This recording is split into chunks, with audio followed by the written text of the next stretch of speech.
En los dos últimos programas, amigo oyente, hemos estado hablando acerca de los profetas y la profecía, y hemos presentado una introducción a este tema. Nos encontramos ahora, en nuestro estudio bíblico, en la sección final del Antiguo Testamento donde encontramos los libros proféticos. En el día de hoy queremos hablar en particular del profeta Isaías, y queremos mencionar algo acerca de su vida personal como profeta. La mayoría de los profetas actuaban en una órbita de oscuridad y anonimato. Ellos no proyectaban sus personalidades en las profecías que presentaban. Opinamos que Jeremías y Oseas son excepciones en cuanto a esto, y ya veremos eso cuando lleguemos a esos libros. Pero Isaías menciona muy poco en cuanto a su carácter histórico en lo que concierne a él mismo.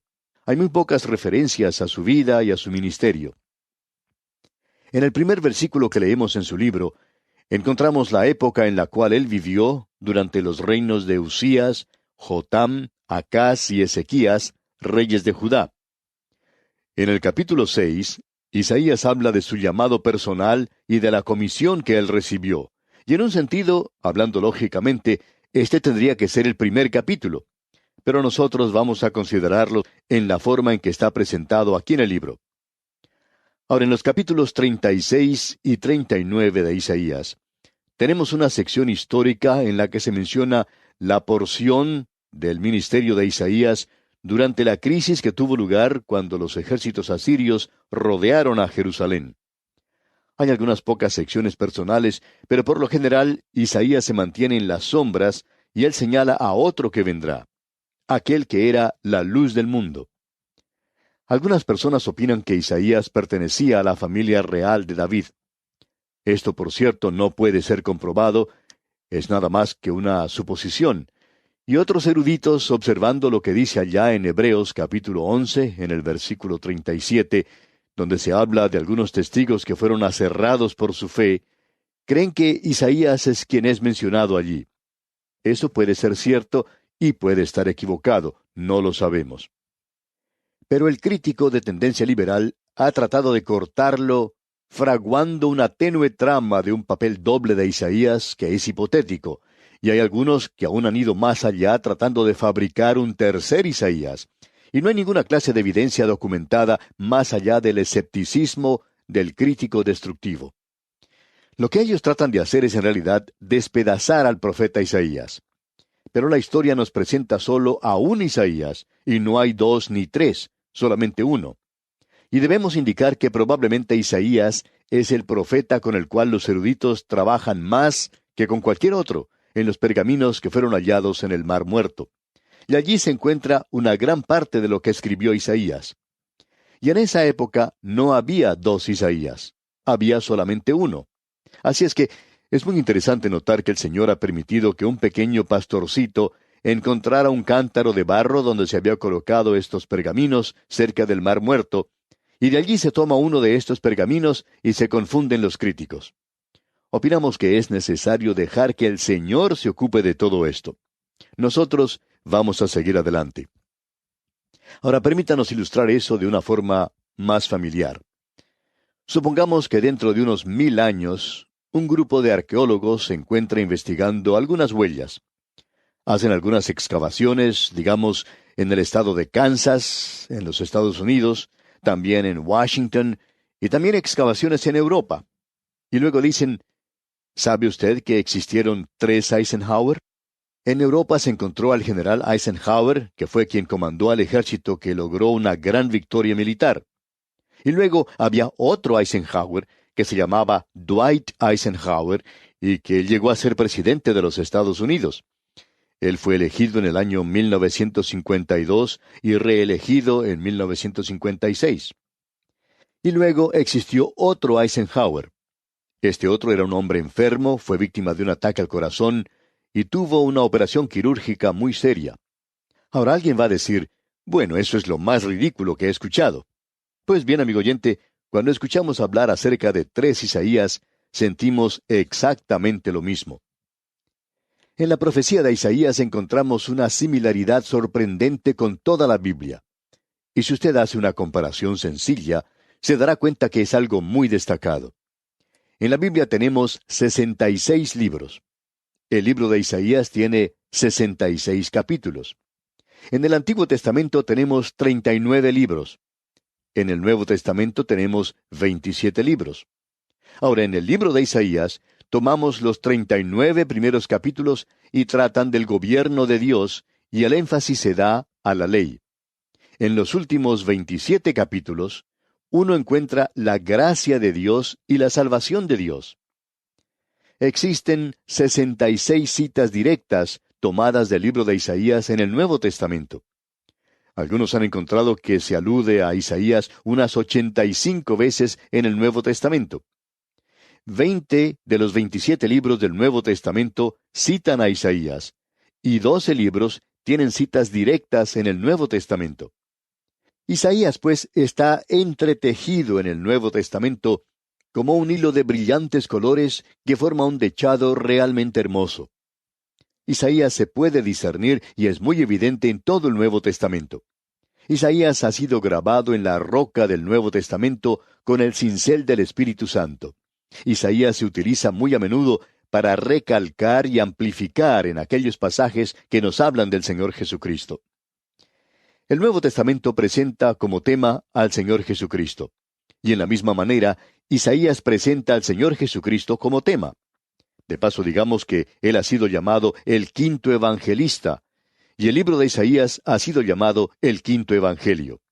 El nacimiento virginal de Cristo, como hemos visto en nuestro estudio anterior, su carácter, su vida, su muerte, su resurrección y su segunda venida, todos están presentados en Isaías con mucha claridad y nitidez. El apóstol Pedro, en su primera epístola, capítulo 1, versículos 10 al 12, nos dice: «Los profetas que profetizaron de la gracia destinada a vosotros, inquirieron y diligentemente indagaron acerca de esta salvación, escudriñando qué persona y qué tiempo indicaba el Espíritu de Cristo que estaba en ellos, el cual anunciaba de antemano los sufrimientos de Cristo y las glorias que vendrían tras ellos. A estos se les reveló que no para sí mismos, sino para nosotros, administraban las cosas que ahora os son anunciadas». Y en la profecía de Isaías, usted tiene eso. Usted encuentra allí los sufrimientos de Cristo y también la gloria que vendrá. Usted puede recordar que cuando el Señor Jesucristo se levantó en la sinagoga y leyó de las Escrituras, como se menciona en Lucas capítulo 4, lo hizo leyendo un pasaje que se encuentra en Isaías 61. En este libro, pues, vamos a encontrar mucho de profecía que ha sido cumplida. Debemos decir que cuando se dio era algo que estaba en el futuro, pero ya ha sido cumplida y la profecía es el molde en el cual se derrama la historia. Y vamos a encontrar en este libro que eso es cierto. Lo veremos cuando comencemos a estudiarlo. Es un libro realmente emocionante y algo verdaderamente maravilloso. En la primera sección del libro de Isaías, que comprenden los primeros 35 capítulos, tenemos lo que se relaciona con el juicio de Dios. En los capítulos 36 al 39 tenemos un interludio histórico. Y luego en el capítulo 40 hasta el 66, el tema que se encuentra es el de la salvación. En el capítulo 1 tenemos el llamado solemne a todo el universo para que vaya al tribunal de los cielos a escuchar las acusaciones de Dios contra la nación de Israel. Y si usted presta atención a lo que aquí se dice, usted encontrará que se presentan los principios y las bases sobre las cuales Dios juzga a las naciones. Dios es quien levanta a las naciones y quien las humilla. Los reinos de este mundo son de Satanás, pero Dios predomina, y Él ha permitido que grandes naciones se levanten y ha permitido a Satanás que las use.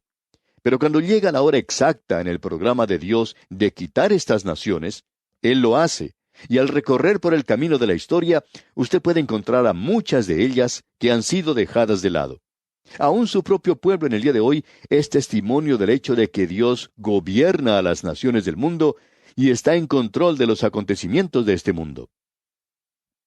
Veamos ahora lo que dice el primer versículo de este capítulo 1 de Isaías. Visión de Isaías, hijo de Amós, la cual vio acerca de Judá y Jerusalén en días de Usías, Jotam, Acaz y Ezequías, reyes de Judá. Si usted tiene el librito que hemos publicado de título Abreviando la Biblia, donde se presentan notas y bosquejos de cada uno de los libros de la Biblia, usted puede encontrar allí un capítulo que habla de los reyes de Israel y de Judá, que eran buenos reyes, y aquellos que eran malos reyes. Entre los reyes de Judá, Usías llegó a ser un leproso porque se entremetió en el oficio sacerdotal. Él entró al santuario a tratar de quemar incienso, algo que no les era permitido a los reyes. Usías era en realidad un buen rey. Su hijo Jotam, que ocupó el trono después de él, también llegó a ser un buen rey. Pero Acaz, el nieto de Usías, resultó ser un rey muy malo.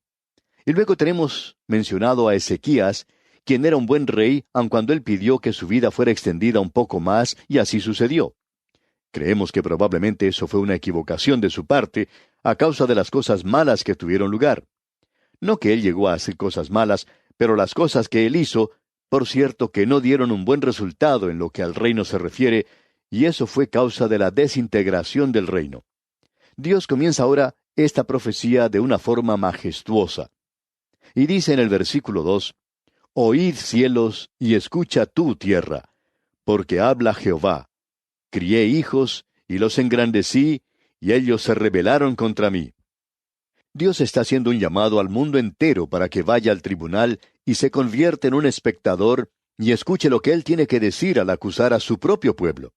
Esto es muy interesante, porque al leer en el capítulo 32 de Deuteronomio, versículo 1, Dios en esta ocasión, cuando estaba listo para permitirles que ellos entraran a la tierra prometida, dijo, Escuchad cielos, y hablaré, y oiga la tierra los dichos de mi boca. Y luego Dios señalaba las condiciones bajo las cuales Él los estaba colocando en esa tierra. En realidad, Él les había dado la tierra, pero la ocupación de ella dependía de la obediencia que ellos le prestaran a Dios. Y hasta ahora, después de 500 años, Él dice, Crié hijos y los engrandecí, y ellos se rebelaron contra mí. Su acusación es que ellos se rebelaron, y la condición sobre la cual ellos debían ocupar la tierra era la obediencia a Dios. Ahora ellos han desobedecido, ellos se han rebelado contra Él, y según la ley de Moisés, cuando un hijo se rebela contra su padre, tenía que ser muerto a pedradas. Así es que la acusación que tenemos aquí es bastante seria. Y eso es lo que Dios presenta contra su propio pueblo. La parábola del Hijo Pródigo que nos contó el Señor Jesucristo, y que probablemente junto con la del buen samaritano es una de las más conocidas de todas las que Él ha mencionado, es algo realmente sobresaliente por lo que Él enseña allí. Y lo que lo hace emocionante es la forma en que Él trató este tema. Él dijo que ese hijo no debería morir apedreado.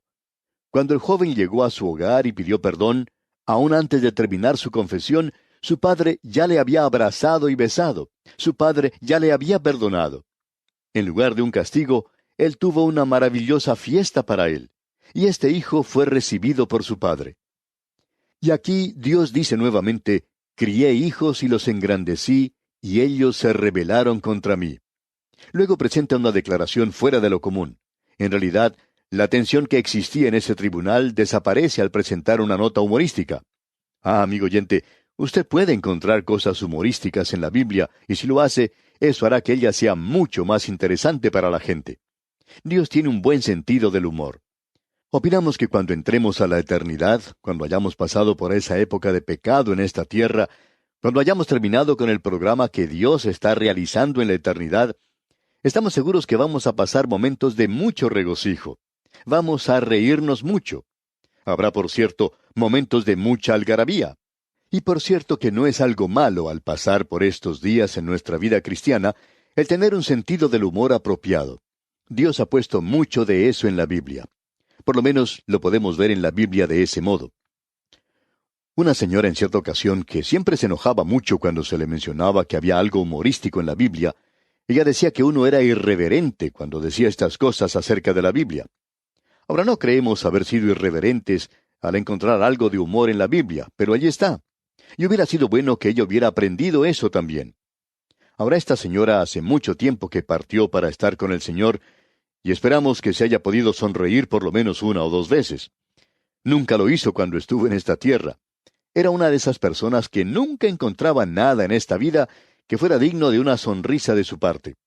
En realidad, ella parecía no estar disfrutando en vida como creyente, como Dios quiere que disfrutemos. Ahora notemos lo que Dios dice aquí en el versículo 3 de este primer capítulo de Isaías. El buey conoce a su dueño, y el asno el pesebre de su señor. Israel no entiende, mi pueblo no tiene conocimiento. ¿Escuchó usted? El buey conoce a su dueño, y el asno, ese burrito de orejas muy largas, conoce el pesebre de su señor. Estos dos animales no tienen la reputación de ser demasiado inteligentes. En realidad, el cociente de inteligencia de ellos no es muy elevado, y uno no lo puede encontrar de una manera destacada o sobresaliente entre los bueyes tampoco. Y de seguro que usted recordará los días de escuela, cuando al alumno más atrasado siempre se le llamaba un burrito. Bueno, esos animales, como el asno, no tienen la reputación de ser criaturas muy inteligentes. Sin embargo, estos animales tienen el suficiente sentido común como para saber quién les da de comer. El buey conoce a su dueño, él sabe quién le alimenta. Y el burrito también sabe quién es su señor y dónde está su pesebre. En cierta localidad había un hombre muy pobre que tenía un burrito, y todos los días lo llevaba a un terreno vacío, donde lo dejaba para que pudiera comer el pasto que allí crecía. Todos los muchachos y muchachitas del vecindario iban a ese lugar para poder cabalgar un poquito en ese burrito, y ese animal ni siquiera prestaba atención a ninguna de las personas que así lo trataban. Pero cuando llegaba el atardecer y su dueño lo venía a buscar, ese asno levantaba las orejas largas y sabía quién era su dueño. Él sabía que iba a ser alimentado esa noche. Pero amigo oyente, hay muchas personas hoy que no saben que Dios es quien las alimenta. Nunca le reconocen en ninguna forma. En cierta ocasión, un muchachito que iba a visitar a los vecinos que vivían al lado de su apartamento, y era la primera vez que él salía solo de su casa, casi no podía esperar el momento de llegar a la casa de sus vecinos. Su mamá le tenía que decir que esperara hasta que llegara la hora apropiada. Por fin llegó el momento de vestirse, se arregló muy bien y salió a visitar a sus vecinos. Todo era nuevo. Se sentó a la mesa a cenar con estos amigos, aunque este no era un hogar cristiano, cuando el hogar de este muchachito sí lo era. Él estaba acostumbrado a inclinar su cabeza antes de comer, y alguien daba gracias por la comida. Así es que él inclinó su cabecita, como era su costumbre, pero luego notó que los platos de comida comenzaban a pasarse del uno al otro, y él por supuesto no quería perderse nada, así que abrió sus ojos y miró a su alrededor, y como era uno de esos muchachitos que no tenía vergüenza para hablar, finalmente dijo, ¿no le dan gracias ustedes a Dios por la comida? Y la familia que él estaba visitando, un poco sonrojada, le contestó, no, no lo hacemos. El niño pensó por un momento, y luego dijo, ¿saben? Ustedes son como mi perro. Él simplemente comienza a comer. Y amigo oyente, hay muchas personas, multitudes, que hacen eso en el día de hoy. Viven como los animales. Amigo oyente, Dios dijo eso de su pueblo. Él dijo, el buey conoce a su dueño y el asno el pesebre de su señor.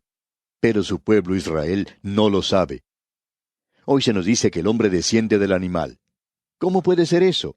Se porta como un animal en el día de hoy, eso es cierto. En realidad, los animales son muy inteligentes.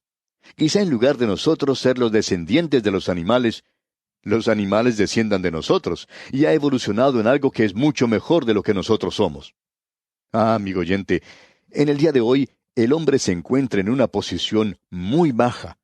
Creemos que fue algo muy destacado lo que el Señor dijo aquí al iniciar este juicio en el tribunal.